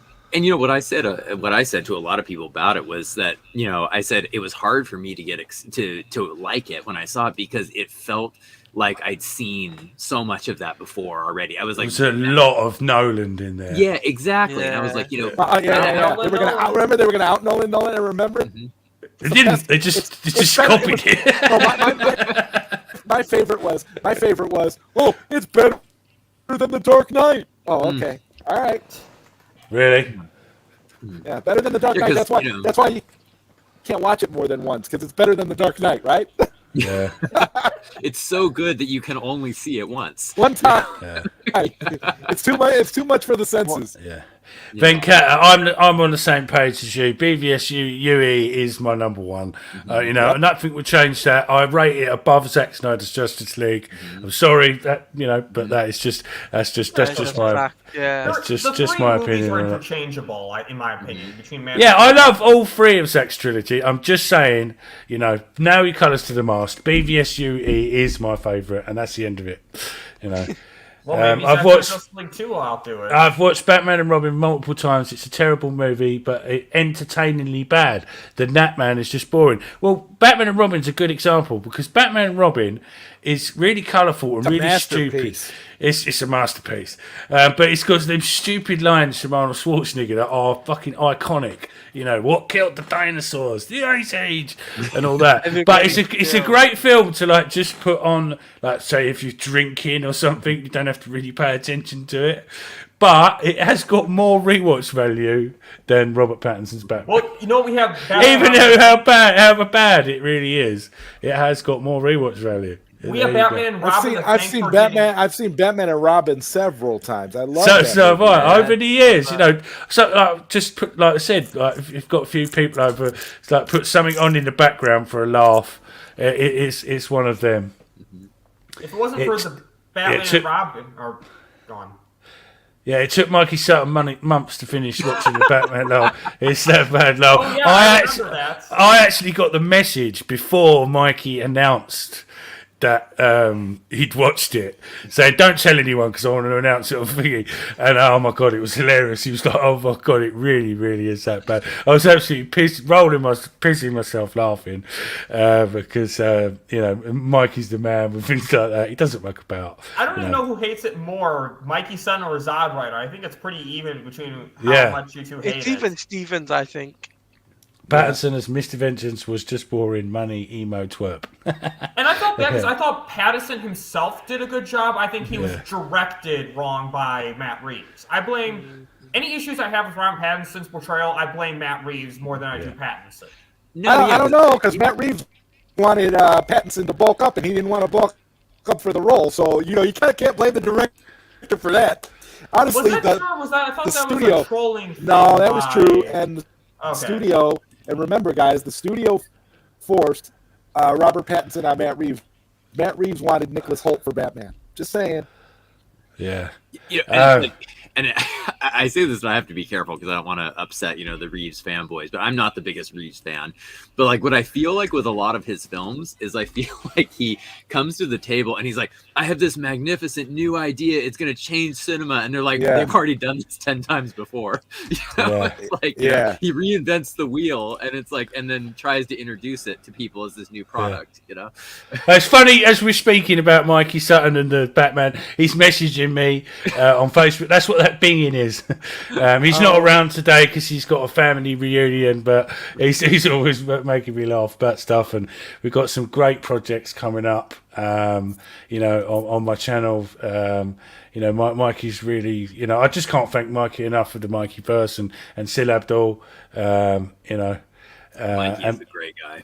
He really is. I've become really, really good friends with him. And Noel as well, Dreamwalker, incredible artist. I've got my collection of Dreamwalkers, all signed by Noel, and that's my special collection.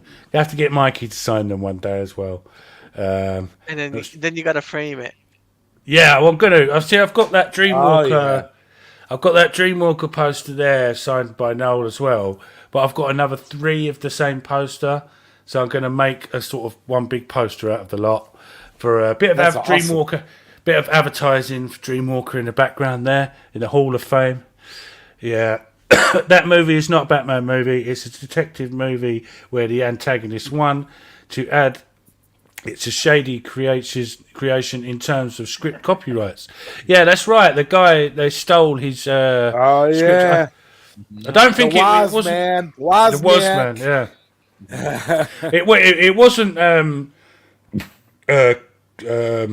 Matt Reeves that stole it. It was the guy that stole it off of Wozniak and gave it to Matt Reeves. But it just goes to show you that Matt Reeves is a hack. Just like, there you go. Yeah, like people used to call people used to call that Zack Snyder and all that crap. Back in the day, it's terrible. All the movies trying to be like Seven, All the Mist with a Nightwing character in a Batman costume. Best movie since The Dark Knight in my foot.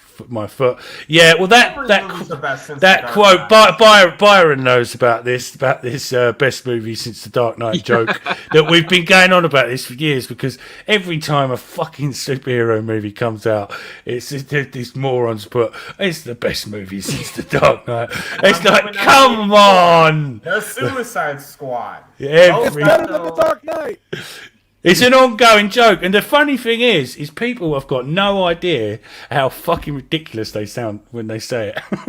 I just ignore that quote. Like, I heard it for a flash test screening, and as much as I want that film to be good, I can't get too excited about best since The Dark Knight, because every movie has been the best since The Dark Knight. That's right. If anything, I'm almost concerned when I hear that quote now. I'm like, that's good, honestly. Concerned. Yeah, Batman and Robin was my first live-action Batman movie. I watched it. It's my guilty pleasure. Yeah, it's a terrible movie, and even George Clooney has come out and said that like it was the biggest mistake of his career.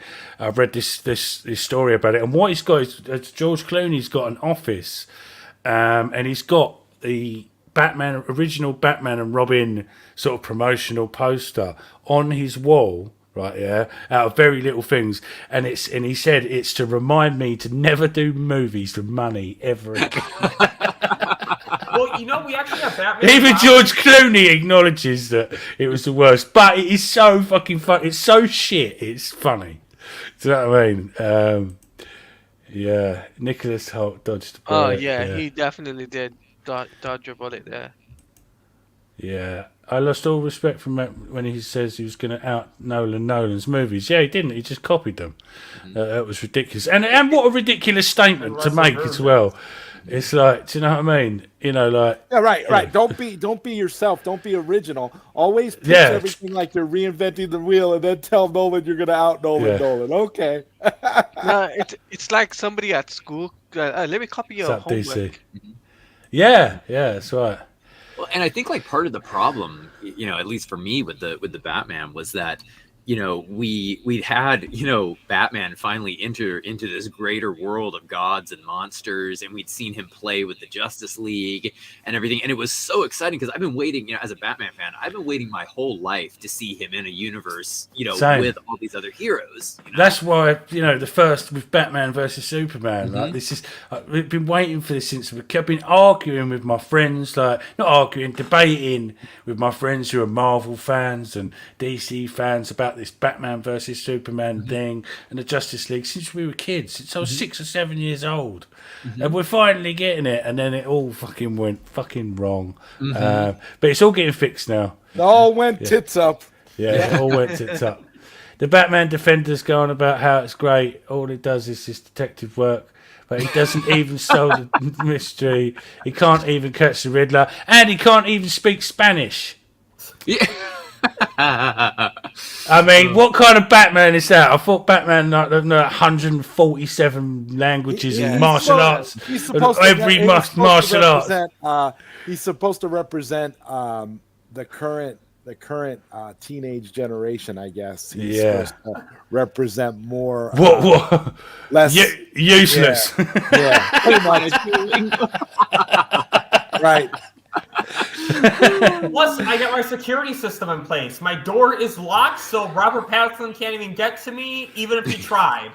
But billionaire couldn't buy a Duolingo subscription to learn Spanish, lol. I'm honestly never going to forget that, the Batman that couldn't speak Spanish. I can't speak Spanish, but it's one of them languages, I said this before, you can kind of understand the words anyway if you're English, because they're very similar. It's one of those languages, I thought that was really stupid. El Sofa. Bastard, what's El Sofa? I have no idea what a sofa is. Yeah, Clooney at least caught Mr. Freeze. Yeah, he did, and showed sympathy for him at the end, and all that. There was a little bit to that. And they caught Poison Ivy. Don't forget, they did also catch Poison Ivy in that movie. Yeah. Yeah. I remember I saw a tweet. It was so funny after the Batman came out that that it, you know, basically they were saying like instead of you know, getting like Riddler as this kind of like academic Moriarty type character, you know, he's like the villain of the Batman was Reddit. You know, it was like, you know, yeah. It was as well. And funny enough, Reddit is the villain of the superhero fandom, really, at the moment. It's terrible. I've been reading. I never went on there until I heard a few rumours about people going on Reddit and writing bad stuff about scoopers and certain pages on Facebook because, you know, sort of interested in it. I didn't realise that all it is it's run by a certain people that are pushing a certain narrative. You know, like they say, you know, just repeating each other, and there's nothing to that. And they even made that list of banned scoopers that are not allowed to be a part of Reddit. Like, and it was all people that it's the same gang on YouTube and all that. You know, it's them. You know, that don't like Seal. They don't like Mikey. They don't like people outbeat. They don't like being outdone in every single way. Really, I think just jealousy.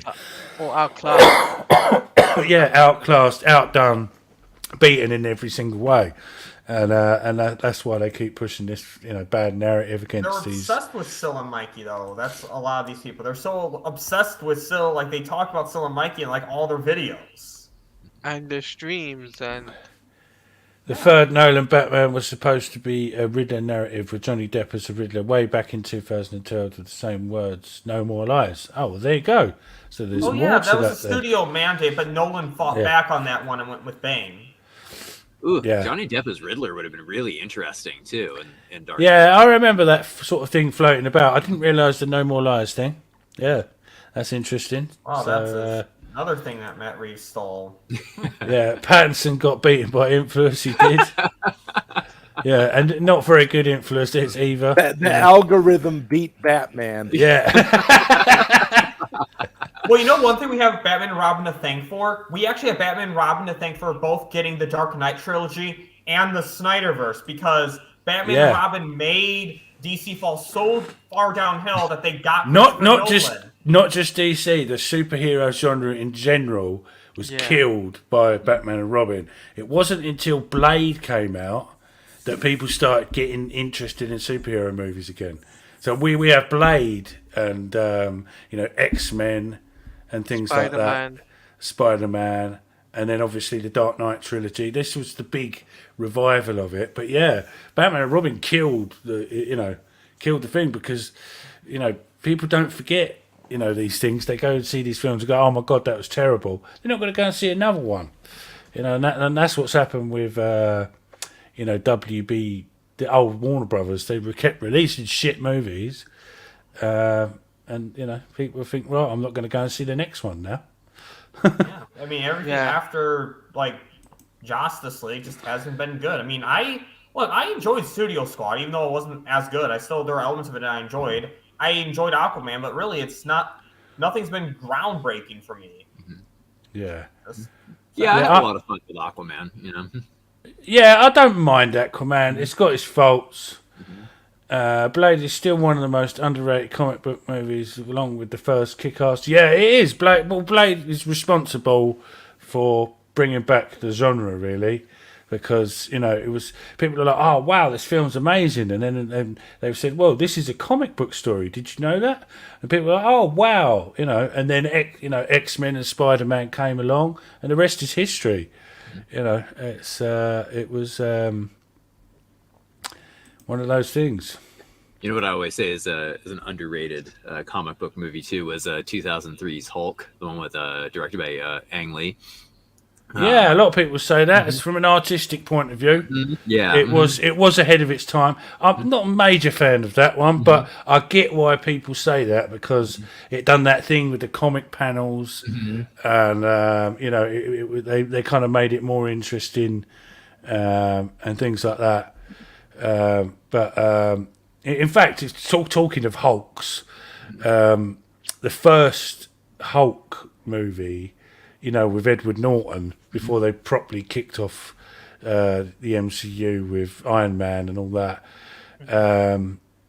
That's one of my favourite Marvel movies. That. Well, Edward Norton actually was after. I really like that movie. I think the Hulk, Incredible Hulk, and the Winter Soldier are probably my top two.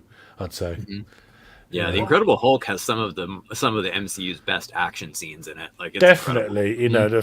the fight with the military vehicles and Abomination and all that was done really well, and so was the relationship with Betty and the Hulk being kind of the whole conflict between Banner and the Hulk was done so well, and they completely fucked that up with the MCU now. Well, that was before Disney owned Marvel, or at least the movies came out before that were made before Disney bought Marvel. So that's why Phase 1 of the MCU is so... You don't get a lot of the Disney-esque takeover of those movies. Yeah, they cancelled Nicolas Cage's Superman movie because that's a great documentary if you haven't seen that. John Schnepp, great stuff. Yeah. That's a really good documentary about that, and it'd be lovely to see Nicolas Cage make a cameo as Superman in a multiverse thing one day. Maybe the Flash movie? Just as closure. That would be really cool because Nicolas Cage should be the Superman in Keaton's universe in the Flash. Yeah, there you go. Yeah, and it could be that Superman with the kind of sort of is it like red and silver suit. Mm-hmm. It could be that Superman as well. So DC Blade doesn't get enough credit. No, Blade doesn't. Like we said, Blade is just. There's nothing wrong with that movie. It's absolute perfection. It's made for adults. Maturity in it. Mature, and that's what sort of kick-started this thing with leading up to Christopher Nolan's Dark Knight trilogy, which was grounded in reality. Everyone was going nuts for it. One of the most successful trilogies of all time, which then led on to Man of Steel. Yeah, because Christopher Nolan got the influence, was ranked high enough to pick the director for Man of Steel, which led to the Snyderverse. That's right. So it's all a domino effect there, and of course Watchmen as well. That's Watchmen is not just one of my favourite movies, one of my favourite superhero movies. It's one of my favourite movies of all time. Watchmen. That's what solidified me as a Zack Snyder fan. Oh yeah, Watchmen's a masterpiece. I mean, my God. Yeah. I haven't watched it yet because I refuse to watch it until I get the real version on HBO Max, Zack's true version. The ultimate edition. Yes. Yeah. Oh, it's fantastic, man. Is the Ultimate Edition the one that has the Black Freighter storyline? Yes. Edited in. Yeah. Yes. Okay. Yes. I would actually recommend Batman getting Watchmen on physical media, dude. Get it. Have a copy of it. Because it's fantastic. Watchmen Ultimate Edition, you said? Yeah. It's great. It's amazing. Yeah, it's definitely worth watching. I think with most director's cut, always go for the longest version. Oh my God! I can get it for $43, $43.99. Wow, the Ultimate Edition plus graphic novel Blu-ray. Oh, plus the graphic novel, right? That makes sense. Oh wow, it actually comes with the graphic novel. That's a good value. Yeah, for sure. Alan Beck, especially if you don't have the graphic novel. There you go. Let me just make sure this is the Zack Snyder directed. Of course. Oh wow, and the 4K Ultimate Edition is on sale on Amazon right now for $25. Yeah, well there you go. You see, Warner Brothers, if you're listening, we're out here promoting your movies. People are buying them as we speak. Watchmen Ultimate Cut. Buy now. Hey, there we go. Yeah, Alan. Yeah, that's right. Absolutely, Nick Cage should be Superman in the Keaton universe. That would be amazing. Even if it was just a little thing, but that would make sense. It wouldn't have to be too much, but it would be nice, little bit of closure for Nicolas Cage. And what history behind the whole. It's so funny that that version that you just bought. That's $43. A couple years ago, I bought that. I ended up buying the $25.99. I bought that version from. I was going say I bought that version for my sister a couple of years ago because it came with the graphic novel too. So I think it's a great value. But yeah, that's an even better value. The one you just picked up, $25.99. You got the 4K edition. Better than Blu-ray. Yeah. Your mic's missing up a little bit again, Zod. Zod, your mic is getting static a lot. Yeah, and then it goes in really fast. It sounds like you're. Okay. Yeah, and then it goes really fast. It sounds like you've done a line of cocaine. You're like, I might have. I actually might have. Yeah. Probably. You probably. Dear. I have huge respect for Zack's Watchmen. Still have many stuff in that movie to understand. Watchmen's an absolute masterpiece. I mean, not just everything about that movie is perfect. The soundtrack, everything, and just separately the soundtrack. I sometimes listen to that, separately from the movie. It's just so amazing. Doesn't it open with the Hallelujah song? Or there's a Hallelujah scene somewhere in that movie. No, yeah, that was is the sex scene. Oh yeah, that's what it was. Yeah, it was. It was Bob Dylan was the intro song. The times are changing. Yeah. And what an epic way to start a movie, And talking of Easter eggs, you can see the original. I can't remember what character it is, but saving Bruce Wayne's parents at the beginning of Watchmen. So that explains why Batman isn't in that universe. So there's a direct connection. That was a cool scene, and you see the Zorro poster on the wall of the film that they were so see. There's actually a direct connection to Watchmen and the DCEU. Wouldn't be surprised if they crossed them over in the future. So Watchmen's an alternate timeline, essentially, in the DC universe. Yeah, and because Jeffrey Dean Morgan plays comedian and stuff, it's switcherooed with Thomas Wayne. It all makes sense. It's kind of a multiverse film. You can make your own mind up about that, but it does point in that direction. And God, it makes you think. Zack Snyder's such a genius for these things. I mean, they could even, with the Snyderverse, eventually they could even move towards that comic book storyline with Dr. Manhattan. Was it Button, I think it was called? They could even move towards. Oh yeah, the Jeff Johns Doomsday Clock. Yeah. Yeah, Doomsday Clock. Oh no, they better not do that because then they have to credit Jeff Johns. Oh yeah, you have to boycott it. You have to boycott it then. Boycott it. Yeah. Boycott. Yeah, Zack's Dr. Manhattan, man who became God versus Zack Snyder, God like an alien who became human, is brilliantly portrayed. Yeah. Dr. Manhattan in Watchmen, such an interesting, thought-provoking character, because of his view of, life and the world and all that. It's just one of, it's one of the greatest, the greatest ever. And obviously, much respect to Alan Moore, brilliant comic book writer. I think it would be awesome for Nicolas Cage. Nothing too long and dramatic. Just a 90 million, maybe 2-hour affair with Keaton and Cage. That would be worth a watch. Yeah, I was thinking more of a cameo, but yeah, you can have a movie. World's finest, or with Cage, it'd be world's craziest. Yeah, Night Owl. That was it. I did think it was Night Owl, but I didn't want to, say the wrong one. The old Night Owl, the original Night Owl. Yeah, but there's such amazing scenes. And so we've got. So it's less than a week until Black Adam. Yeah, 5 days. 5 days. 5 days until Black Adam, and I'll obviously be doing the Saturday stream with Zod next Saturday, and then this again on Sunday. And we'll have all seen the film by then, so that'll be great. Yeah. Yeah. So we'll be allowed to talk spoilers by then. Yeah, well, what I'll do is I'll put do not watch if for spoilers, I'll make it clear that we're going to be talking about it. So don't watch this until after you've seen the movie. I'll make sure that We'll put it in the stream title. Yeah, we'll put it in the stream title as well. I haven't even used that. You see, because I only just discovering things like this, how the StreamYard works, because it's really hard working all this shit out from scratch. I really don't know nothing about any of it.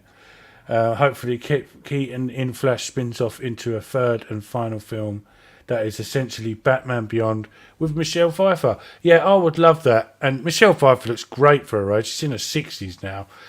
She still looks fantastic, and she would be great. But yeah, I do think that that Keaton and Beyond thing is highly likely as well, because probably. Although Ben Affleck would be great and it'd be lovely, but Keaton's been the favourite for Old Man Wayne for a long time now. Also, Zack Snyder, I know Zack Snyder's story has changed, but if Zack Snyder does want to kill off Batfleck for his arc, then the Batman Beyond thing would be hard to do with Ben Affleck. Yeah. Also, we said about this before. There was originally saying that eventually, because Mike DeLuca really likes The Dark Knight Returns, and obviously Zack's done Batman vs Superman.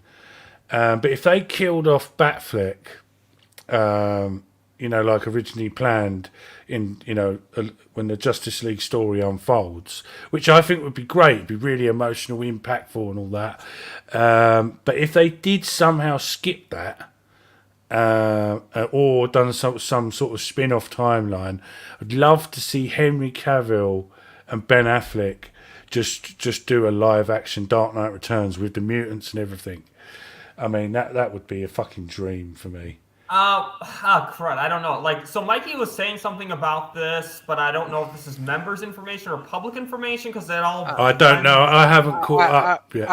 I would say that would be a members' thing, because I was just watching the we won't go too far in there. I'm just saying what I'd like to see is old Green Arrow with his arm missing, which is Superman ripped it off to stop him using his bow and arrow, and things like that. That would be so amazing. And after the Snyderverse is finished as well, what a great way to say, hold on a minute, it ain't over yet. 2 more films, Dark Knight Returns Part 1 and Part 2, and then it officially will end. Wouldn't that be amazing? It's a lot to ask, but I would love. I'm trying to take everything a little bit at a time. Focus on getting the main stuff we were supposed to get. Then. Yeah, I hope it does change. Oh yeah, because I don't want to know how the movies end either. No. That's the thing. If they do, if they were to do Zack's old storyboards, we would know how those movies end. We would know exactly what happens. Yeah, I get you about that. Zack Snyder's Street, that was the original plan. I do think that would be great. It would be, the death of Batman. My God, that would shock the world. It would be brilliant and, Oscar-winning stuff. Batfleck versus the mutant leader would be awesome. Can you just imagine Batfleck, rolling around in the mud with grey hair, fighting the mutant leader? That would just be the most epic fucking thing in the history of superheroes. That would be just so cool. What would be dope? Killing Batfleck is the final crisis and follow up with the return of Bruce Wayne's storyline to bring him back. Meanwhile, have the battle for the cowl. Yeah, that would make sense. And then you could do Dark Knight Returns following up from that. But we're getting way ahead of ourselves. Snyderverse first. We're going way into the future here. This what's going to happen for at least 10 years.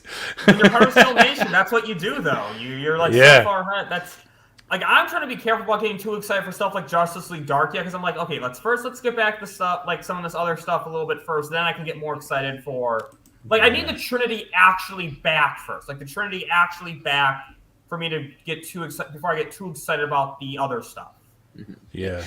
But I think it's good though, for all of us to talk about this kind of stuff, because the thing is that we know The Rock is very going to be very influential going forward in the DCEU, and the thing is, 100%. it's known that he trolls through social media, and he looks at posts, he looks at videos, he watches fan interactions to see what people want. He's been very open about that. So it's like kind of like making known what we like and everything. You never know who's watching or who or who's going to see what, The Justice League trailer or the Justice League clip was taken down. How you doing, Anthony? Thank you for turning up, and much respect for supporting the channel.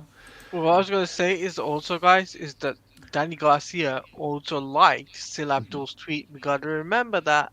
Yeah, they are watching the Still Nation. People are watching when it's all connected.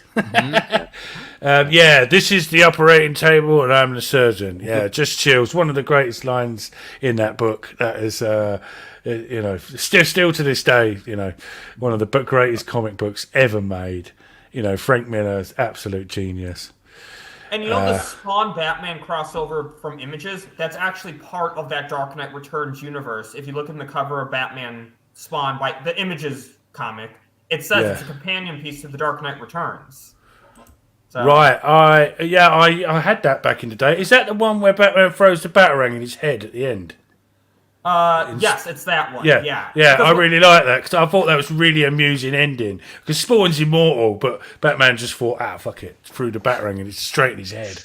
I thought that was hilarious. That's a great book. That. Yeah. Anything can happen in this 10-year plan and beyond. You never know. And beyond, And beyond. You never know. Right, we're just coming up here to 2 hours. So what we'll do is we'll wrap that up, and we'll have just go round from Taladia round that way, and you can say what you got coming up on YouTube or social media or whatever, and plug your thing. Yeah, that's the one. I had the same one. I got, as I said, I got rid of all them a long I also time ago. have this one too. Yeah, the one that's done by DC. That wasn't so good. That wasn't so good. Yeah, I didn't like that one as much. Yeah, so guys, I have got Gotham Knights live stream coming up next Friday, the same day as Black Adam. So I'm gonna be multitasking because it's DC week. So make sure you guys do check me out on YouTube, youtube.com/Taladia Plays, and I'll be doing live, and I'll have people on, and I also will be doing a DC show similar to what Savage Bat does, where we have community members on and we talk everything DC, and it'd be very interesting to have the Still Nation to be a part of that as well. How about you, Batman? Well, that sounds great, Taladia, mate. I just uploaded, right before this stream, I uploaded my review of Super Pets, where I kind of just, wasn't a full-length review, honestly. I kind of just gave a personal connection I had to Super Pets and why I liked it a lot compared to most people. So that one's uploaded, so check that out. I did that to kind of hype up Black Adam. I'm going to be doing a lot of Black Adam videos. I'll maybe do a full thoughts on the boycott topic. We'll see if I get there, and then I'll do my non-spoiler review of Black Adam. And boycott everything. Boycott that. Boycott my channel, I guess, right? So, yeah. No, that's really right. Do that, please. Boycott Batman. But yeah, subscribe to Batman's thoughts to see that, and I will maybe even do a video about my thoughts on the post-credit scene. Okay, it's in the chat. Thank you, Teleplays. But yeah, share, subscribe. And how about you, Zod, my good friend? Well, I'm going to have another late night Q&A this week, and also you and I are going to be back on Saturday to talk Black Adam. Yeah, looking forward to that, and then I can't Sunday. wait to go see this, man. I'm hyped. Yeah, so am I. I've booked my tickets to go with my brother. Really, hyped for that. It's going to be amazing. We have so much to talk about. God, I think it might have to. It could go to the next weekend after that as well. Actually, what I was thinking, it's probably going to carry over into Sunday too. Yeah, it will. Yeah, definitely. We'll have a massive, chat about Black Adam and stuff. There's the links there in the chat. And how about you, Byron? Yeah, so I have a podcast that I run that's called Under the Lens with Byron Lafayette. I do interviews, I do movie reviews, a bunch of different stuff on there. And I also just actually launched a YouTube channel for that, where I post all the episodes on there. So if people prefer YouTube over podcast, it's there under the same title. Right, under the lens. That's I've seen that over the years. You've been doing that for a long time, but you've upgraded to doing it to a YouTube channel as well. Exactly, yeah. So I have, I started it as just written reviews, which I still do under the lens, but now it's a podcast, and then the podcast is moved over to YouTube as well. So. Oh, that's brilliant. And we've known each other for ages in the Snyder fandom, but you've got a lot going on, with your critic stuff and that, and I really, really respect that. And it's a shame. I'm not a very good writer. But that's why I do it. But you're always welcome back on the channel whenever you want, Byron. Seriously, because I love your input and thoughts on these things, and it'd be great to get you back here. Just PM me in a week and stuff, and we'll work something out. But I know people, can't do it all the time, but yeah, you're welcome back whenever you want, mate. I appreciate that a lot. I had a lot of fun today. It's really cool being able to like talk about the fandom and everything together, and stuff, because like I said, just in the line of my work and stuff, I run into so many haters and everything. It's really good to kind of be in the family and talk about stuff like this. Yeah, well, that's the kind of the point of this channel, is the nice, the chill out lounge. Just let's just talk about these things, and just. We could be adults about it.